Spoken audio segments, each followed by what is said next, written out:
Concept था जो मुझे बहुत ज़्यादा तंग कर रहा था कि मैंने मेहनत की और मैं एक्सपेक्ट कर रही हूँ कि अब इसका अल्लाह ताला मुझे रिवॉर्ड देंगे, राइट। लेकिन वो तो मालिक है। वो कहते हैं कि नहीं, मैंने दुनिया में नहीं देना, मेहनत शर्त है, मेहनत तुमने करनी है, लेकिन रिवॉर्ड मैं आखिरत में दूंगा। तो मैं और आप तो शिकवा नहीं कर सकते ना, वो तो मालिक है, बंदगी का हक़ है कि हमने एक्सेप्ट करना है, ठीक है अल्लाह ताला जैसी आपकी मर्ज़ी। बट फिर सुकून कहाँ से आएगा?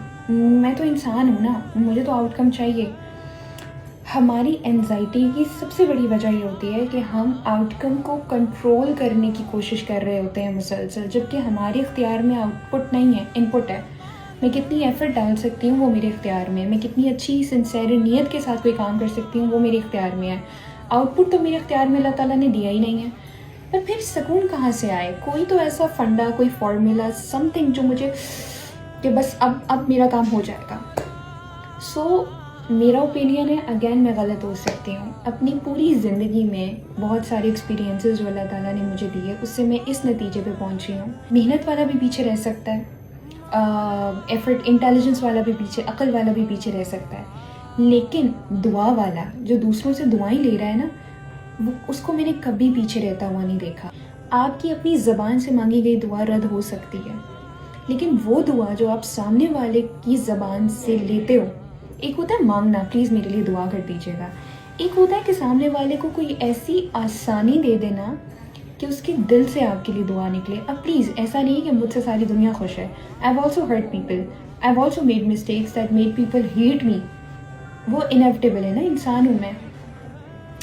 But you know, bringing ease into other people's life to the point कि वो दिल से दुआ करें, मेरा ये एतकाद है कि वो दुआ कभी अल्लाह ताला रद्द नहीं करते हैं। और क्या ही दुआ करते हैं सब आपके लिए, या अल्लाह आप बहुत अच्छा करें इनके लिए, या इनके नसीब अच्छे कर दें, या इनके लिए आसानी फरमा दें, वट एवर जो भी दुआ वो कर रहे हैं, वो दुआ कभी भी रद्द नहीं होती है।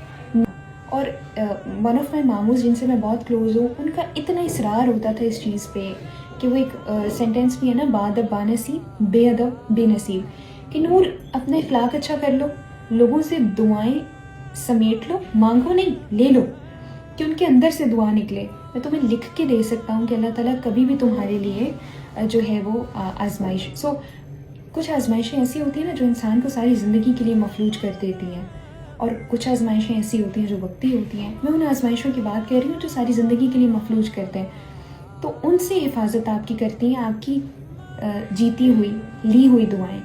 तो ये मुझे लगा कि इस चीज़ ने मुझे बड़ा पुरसकून कर दिया। मैं अपनी एफर्ट पूरी डालती हूँ और फिर अल्लाह ताला पे छोड़ देती हूँ, और बाकी का कोटा मैं दुआओं से पूरी करती हूँ। जहाँ मुझे नज़र आ रहा हो ना कि यहाँ भाई नंबर बन सकते हैं, यहाँ दुआएं आ सकती हैं, I rush and I do this like consciously. बहुत दफ़ा मैंने हक पे होते हुए भी खामोशी इख्तियार की और कहीं और जाके तोड़ फोड़ कर दी क्योंकि आई वाज लाइक अल्लाह ताला I am doing a favour. और मैं हमेशा कहती हूँ अल्लाह ताला I am doing a favour to you and I want its अजर from you, make it easy for me. बाकी रहे नाम अल्लाह का।